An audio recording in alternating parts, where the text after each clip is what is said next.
bawa Roh Kudus tuh, Yohanes 4 nomor satunya tuh, ya, dibawa ke belantara gurun untuk dicobai iblis. Maksud saya ini sepengetahuan Allah Bapa enggak? Kalau sepengetahuan enggak ingin dicobai iblis ini? Apa Allah enggak Allah Bapaknya enggak tahu? Loh, justru Allah Bapa dengan Roh Kudus itu mendukung anaknya untuk menang dicobain. Lah iya, ini ada persekongkolan enggak dengan iblis berarti? Bukan persokok. Kalau Allah Bapa itu ya udah kerjasama bekerja sama dengan anaknya untuk mengalahkan pencobaan iblis. Kok jadi persekongkolan sih?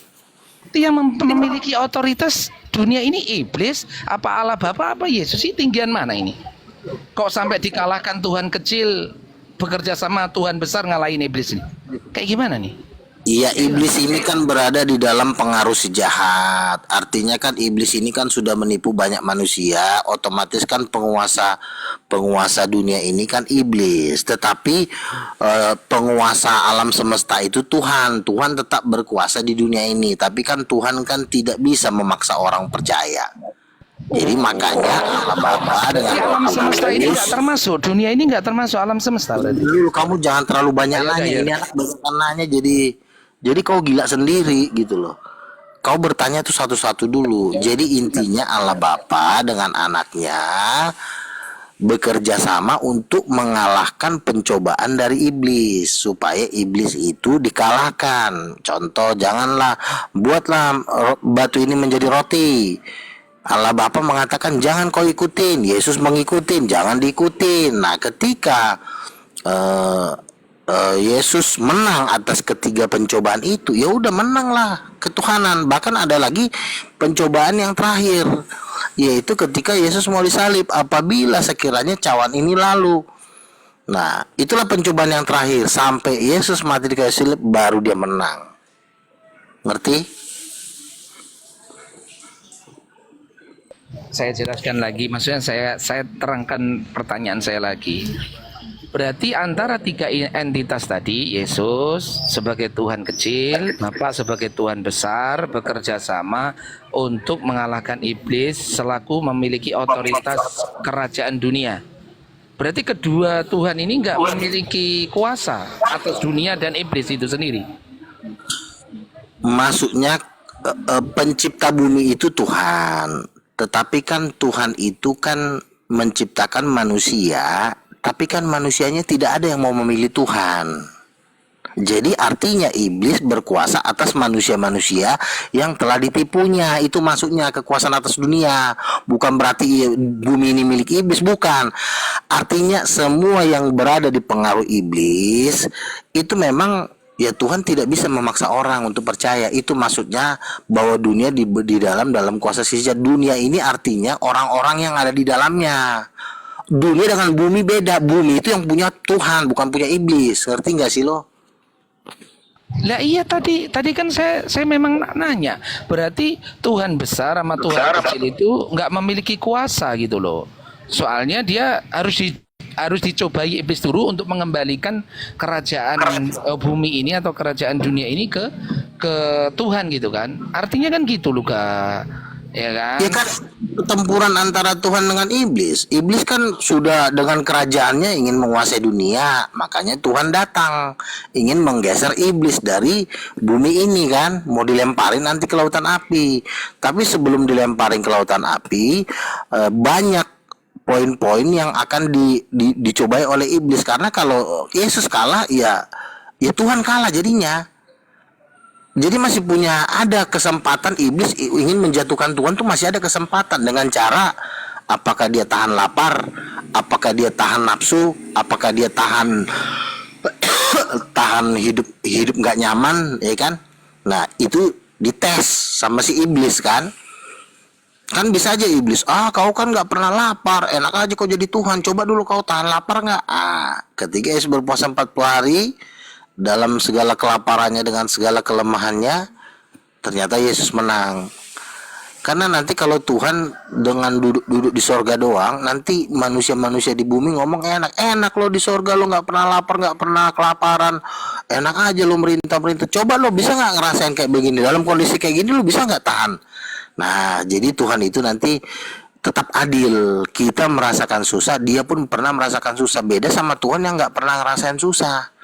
Ya kan, hidup enak di surga kok. Ongkang-ongkang kaki, berak-berak. Sebetulnya ini Bang Luga, saya nggak bertanya cara iblis untuk ini enggak. Saya hanya memastikan aja yang dicobai itu Tuhan bukan apa manusianya. Tuhan. Oh Tuhan. Tuhan sama manusia itu Ya, satu kesatuan. Maksudnya pasti cobain Tuhannya di dalamnya ini Lapar Yesus cobain juga. Kan yang lapar Yesus. Salam. Ya sabar. Yang lapar Tuhan Ya apa salam. salam. Yang lapar Tuhan apa Yesus? Tuhan yang lapar, Tuhan semesta alam yang lapar. Ada Tuhan Tanya lapar. dulu. Ini Gimana? Nabi Ada. Luga ini kamu nabi nomor berapa Luga? Sebentar dulu, aduh, udah main dikeroyokin aja nih Bang Daud. Tidak dikeroyok. Nabi nomor Tidak berapa? dikeroyok. Saya malu Izin kan belum dulu selesai, Pak Pendeta. izin ya. Pak Pendeta, izin dulu. Biar Ini ini- bukan keroyok Luka. Bukan ini beliau ini pendeta mula-mula. Ya, saya lanjut. izin dulu sebentar sahabat ya. Mau tanya Luga nabi nomor berapa? Ini pertanyaan udah dari 4 tahun lalu. Emang kau nggak nonton YouTubeku, tolol goblok? Ya bukan, soalnya Tidak, aku pertanyaannya yang jelas. jadi nabi. Jangan dulu Masa- gitulah. Pak Pendeta. Emang ada di Tunggu dulu. kitab Saya. Tunggu dulu. mengatakan bahwa akan lahir nabi seperti Luga. Iya. Jangan serius kawannya. Begini Pak Nih, Luga. muridnya Isa Mukhawiyita nih. Luga. Lalu masih Tunggu dulu. tanya lagi sama manusia tai ini. Ya gini Pak Luga, pahami dulu pertanyaannya. Luga ini Apa kau nomor bilang tadi? berapa? Apa kau bilang tadi, Tai? Apakah aduh, Sebarkan Bapak ke ini gimana sih? tangkap kau itu, selesai kamu itu. Makanya Tunggu itu dulu, pesarin tunggu kamu dulu, itu Bang. ditampol itu. Tunggu dulu Bang. Gitu. Ya, beliau Pak Pendeta ini bertanya Pak Luga. Nomor berapa? Apakah nomor celana Pak Luga ditanya? Kan apa saya nomor sudah sendalnya? jawab YouTube saya dari 4 tahun yang lalu. Kenapa baru ditanya lagi? Capek saya ngulang-ngulang lagi Ya, loh. tolong dijelaskan nabi nomor berapa? Kau agama apa? Soalnya saya Kalau kau mau bertanya, kau agama apa? mula-mula, kalau saya mula-mula. Kau agama Kristen apa? dia. Mula-mula pengikut Petrus. Saya pengikut Simon Petrus. Aduh, capek deh gua. Makanya kan gua udah bilang si Dalmo ini main naik-naikin orang aja lagi. Orang gila dinaikin. Saya pengikut Simon Petrus. Kamu ini pengikut siapa? Harus ada kejelasan mulai siang ini, biar jelas begitu. Kalau kamu pengikut siapa? Saya pengikut Simon Petrus.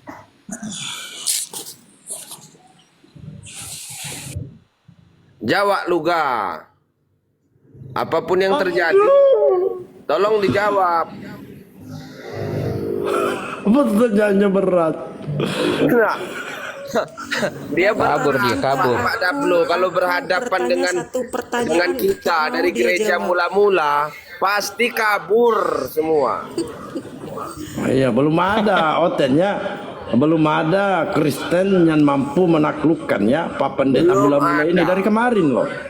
Saya siap menantang Protestan satu Indonesia yang mengaku nabi, yang mengaku pemilik-pemilik ajaran itu Sama aku kita juga nggak mau bereskan. jawab dari tadi. Iya kan? Luga itu memang sudah lama binasin. saya cari itu Pak Dablo. Kita memang pembunuh nabi-nabi seperti itu.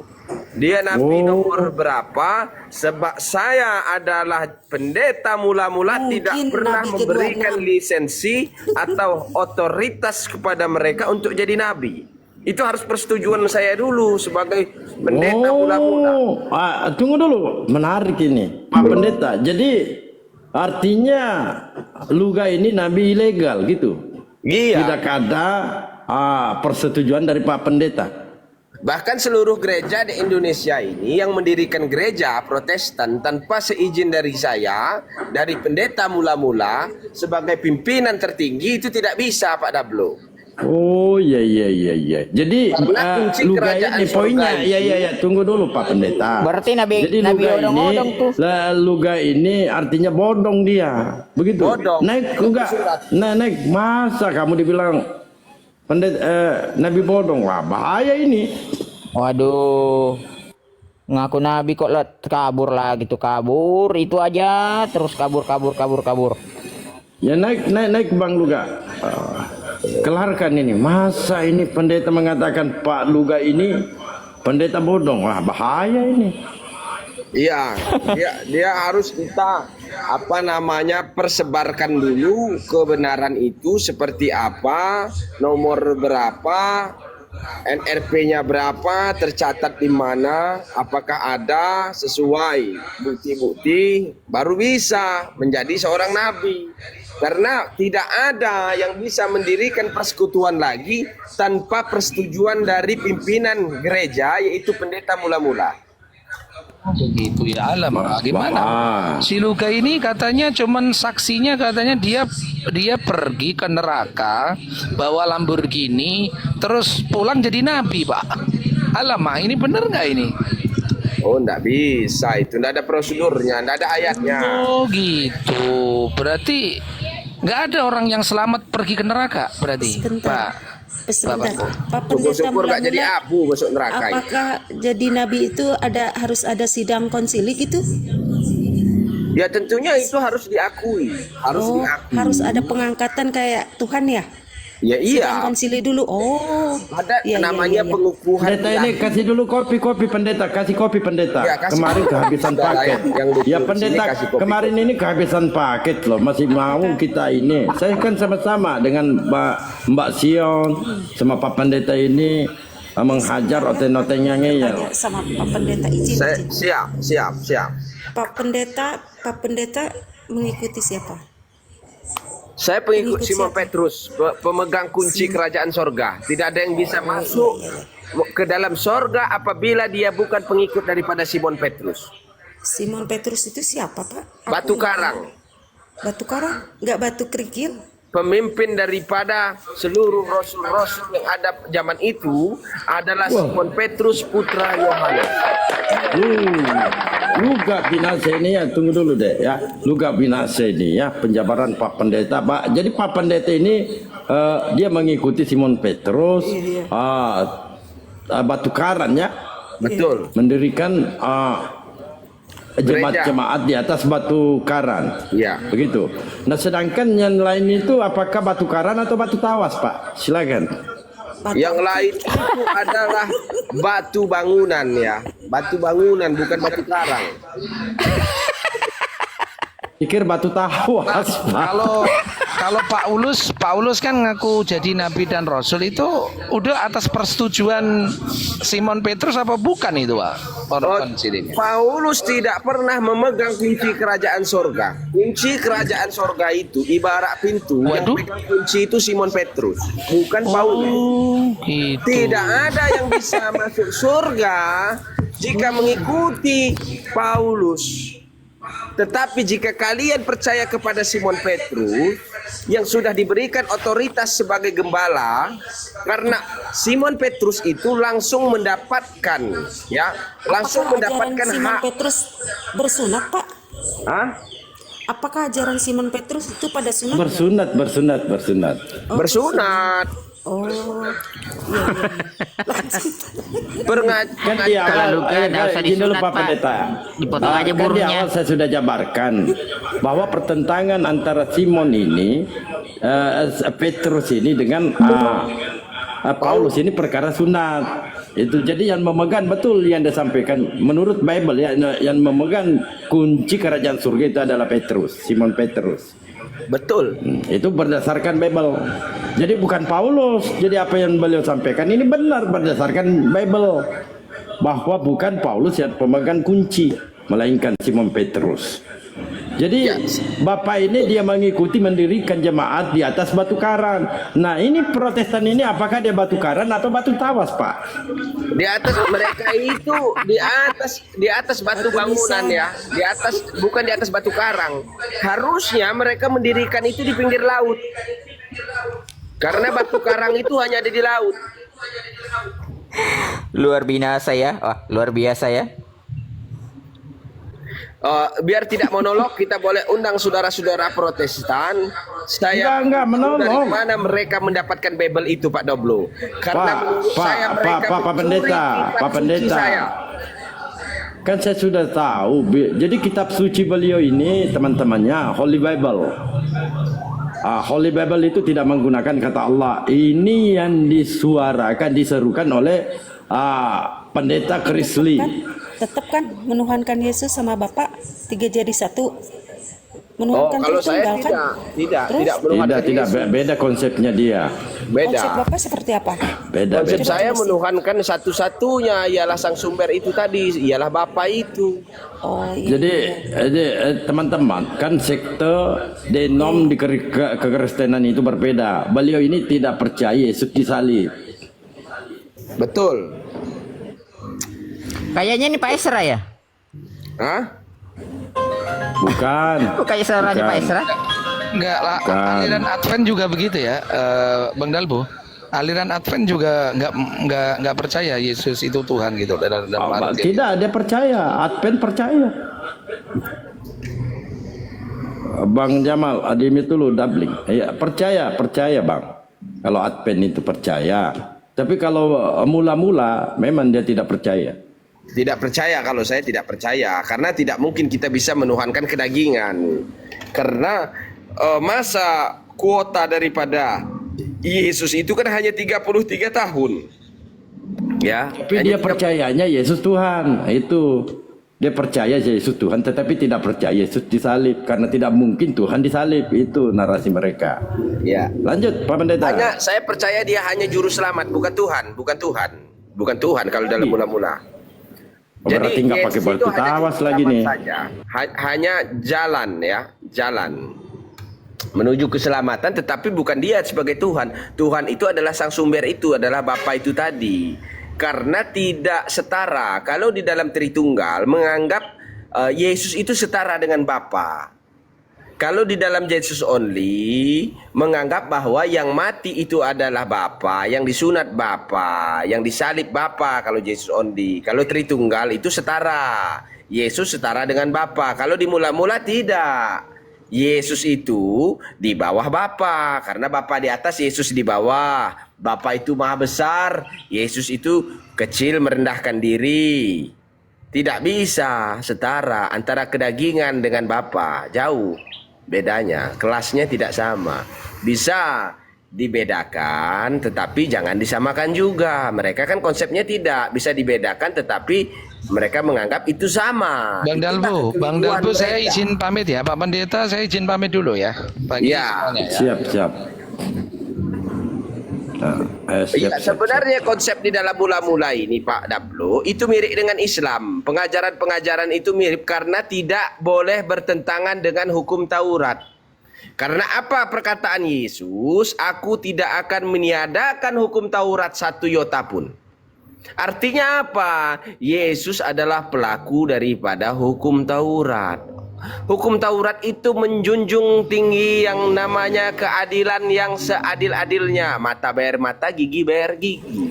Tetapi Yesus juga menggenapi dengan hukum kasih. Hukum kasih itu memaafkan. Ya, Pak memaafkan. Pendeta ini sunat ya? Sunat. Sunat saya bersunat. Kalau bulan puasa saya puasa.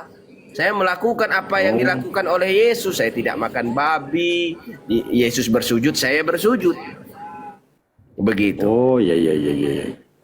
Jadi sisa satu langkah aja ini. Karena Yesus tidak pernah menentang ajaran nabi-nabi sebelumnya. Kalau nabi-nabi sebelumnya dan rasul-rasul sebelumnya bersunat, maka Yesus juga bersunat. Kalau nabi-nabi sebelumnya itu berpuasa, Yesus juga berpuasa. Kalau nabi Itu memang teman-temannya. Jadi beliau apa yang disampaikan ini lima kalau tidak salah ya, 5 perintah gereja ya, Pak Pendeta. Ya, 5 perintah gereja, salah satunya itu puasa. 5 perintah pendeta, 5 perintah pendeta. Apa 5 perintah pendeta, silakan dijabarkan. Luar Yang biasa pertama, ya. jangan melawan pendeta. Yang kedua, jangan pernah menyangkal perkataan pendeta. Yang ketiga, melaksanakan perintah pendeta. Yang keenam, mengakui pendeta adalah gembala. Yang kelima, yang terakhir adalah setia tunduk patuh kepada aturan pendeta. Karena pendeta itu adalah kepala daripada gereja, bukan Yesus. Mana hukum ininya Pak, perintah berbagi berbagi sama pendeta. Berbagi kepada pendeta. Karena tidak jalan perserikatan di dalam persekutuan kegerejaan tanpa berbagi, tidak ada syukur tanpa berbagi, ya.